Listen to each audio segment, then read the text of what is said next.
Bonjour à tous, bienvenue à cette capsule financière. Aujourd'hui, nous allons parler de voitures, un sujet qui est toujours agréable. Nous allons parler de collection, nous allons parler de voitures anciennes. Monsieur Gauthier, bienvenue à cette capsule. Bonjour. Monsieur Gauthier, vous êtes bénévole pour l'organisme Voitures anciennes du Québec. Exactement. Qui compte 2500 membres. C'est la plus grande organisation du genre au pays. Vous êtes un amateur de voitures anciennes. Absolument. Vous êtes vous-même propriétaire de 2 voitures anciennes. Vous êtes un passionné. Oui, depuis toujours. On veut savoir aujourd'hui combien ça coûte être propriétaire d'une voiture ancienne. C'est une grande question. En fait, ça peut coûter très peu comme énormément. Donc, et tout ce qui se trouve entre les deux. Donc, alors, posséder une voiture ancienne peut valoir 3 000 peut valoir 3 millions de dollars. Quand vous organisez des rassemblements de voitures anciennes, la moyenne de prix pour les voitures, c'est à peu près quoi? Lorsqu'on regarde, on a une exposition, par exemple, qui rassemble une centaine de voitures. On essaie de faire une moyenne. Quelle est la voiture moyenne au Québec? Selon nous, ça peut représenter, par exemple, une Chevrolet 1962 ou 63. Et on établit la valeur à environ 20 à 25 000 $. Ça, c'est vraiment la moyenne, je dirais. Et si vous faites le tour des expositions, vous allez remarquer que plusieurs voitures vont vous apparaître accessibles. Il y a des voitures d'exception. Ces voitures-là vont faire augmenter, évidemment, la moyenne, mais ça ne représente pas la majorité. On parle d'exception ici. Quand on veut identifier le coût de la voiture en question, on commence avec un coût d'achat. Oui. Le coût d'achat, en fait, on parle on s'en va et on paie notre voiture. Oui. Mais après ça, il y a d'autres coûts qui sont reliés à ça. Oui, oui. Au départ, lorsqu'on achète une voiture, il faut s'assurer qu'elle soit déjà plaquée. Si elle n'est pas plaquée, qu'elle est assujettie à une inspection de sécurité, donc il y a le coût d'inspection. Il y a le coût d'évaluation de la voiture ancienne, parce que lorsqu'on effectue le transfert à la SAC, on va nous demander de payer les taxes sur le prix de vente et ou l'évaluation selon le montant le plus élevé. Il y a la mise à niveau, il y a l'entretien. Les voitures ne sont pas nécessairement prêtes à rouler en claquant des doigts. Il y a quand même plusieurs frais associés à l'acquisition d'une voiture ancienne. On parle aussi des frais d'intérêt, parce que certains vont payer comptant, mais d'autres vont vouloir financer. Oui, lorsqu'on achète une voiture ancienne d'un marchand, par exemple les automobiles John Scotty ou Autosport Saint-Hyacinthe, ou Rick Autosport à Thetford Mines ou Authentic Auto à Saint-Jérôme, il y a plusieurs maintenant concessionnaires de voitures de collection qui vous offrent un service de financement. Et puis la mise à niveau de la voiture, est-ce que ça peut être dispendieux? Puis est-ce que c'est facile de trouver des gens qui vont faire la mise à niveau? Je vous dirais que tout dépend de la voiture. Si on parle d'une voiture de grande diffusion, oui, ça va être plus facile d'effectuer la mise au point, la mise à niveau, parce que les pièces sont facilement disponibles. Si on fait l'acquisition d'une voiture qui est excessivement rare, je vous parle par exemple d'une Bricklin 1974 qui a été fabriquée seulement pendant 2 années. Les pièces vont être difficiles à trouver et le mécanicien ou la mécanicienne encore plus difficile à identifier et à retrouver. Donc, oui, ça peut être très onéreux de réparer une voiture ancienne. En résumé, c'est une boîte à surprise. On achète le tout, mais on ne sait pas ce qu'il va y avoir comme réparation. Exactement. C'est une boîte à surprise de A à Z. Parce que des fois, on commence un peu de travail et il y a une expression au Québec qui est très populaire qui se dit « tant qu'à y être ». Donc, tant qu'à y être, on va faire ci, tant qu'à y être, on va faire ça. Donc, on s'ambitionne et on dit, ben oui, pendant qu'on est le capot est ouvert, pendant que le moteur est ouvert, on va réparer ci, on va rénover telle autre pièce. Donc, encore là, il faut y aller avec un peu de retenue parfois, sinon l'aventure peut être très onéreuse. Vous avez parlé tantôt de coûts d'entretien. Oui. Quels sont les coûts qu'on peut penser à chaque année qui vont revenir? Bien, ce qui est important, c'est les changements d'huile. Ça doit être fait généralement, ce qui est recommandé 2 fois par an. À l'automne, lorsqu'on remise, oui, on change d'huile. Et au printemps, lorsqu'on déremise, généralement, on devrait changer d'huile. Parce que les pièces n'ont pas été mobiles pendant tout l'hiver et on a besoin que la qualité des lubrifiants soit optimale. Et il y a tous les autres liquides à vérifier, refroidissement, liquide de frein, l'huile à transmission, différentiel. surtout si la voiture a un kilométrage assez élevé, ce qui est souvent le cas dans les voitures anciennes. Ce n'est pas des voitures neuves. Est-ce que ça coûte cher d'assurer une voiture ancienne? L'assurance, elle est relativement raisonnable. Il y a plusieurs facteurs qui influencent une prime d'assurance parce que ce ne sont pas des voitures que l'on roule tous les jours. N'étant pas sur la route au quotidien, le risque d'un incident ou un accident est plus faible qu'une personne qui a une voiture contemporaine. Les polices d'assurance, certaines prévoient que la voiture doit être utilisée uniquement que dans le cadre d'une activité de voiture ancienne.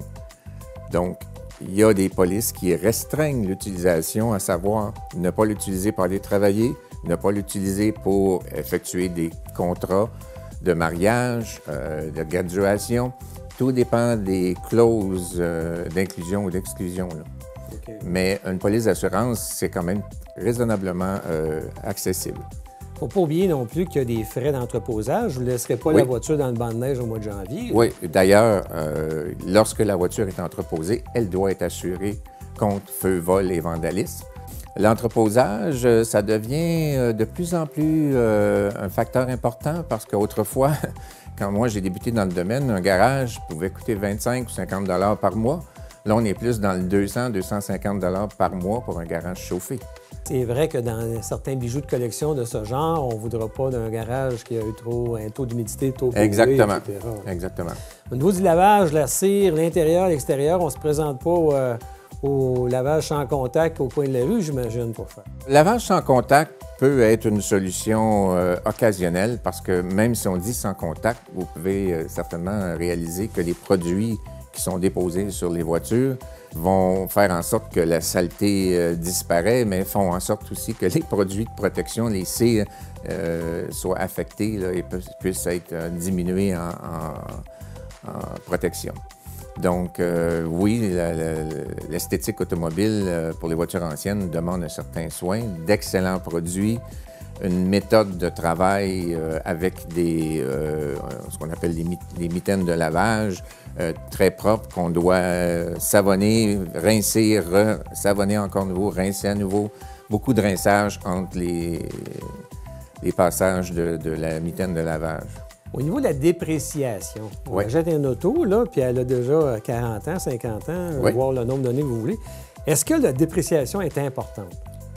Tout dépend de la voiture. Est-ce qu'il y en a une dépréciation? Ça, c'est une très bonne question parce que tout dépend de la voiture.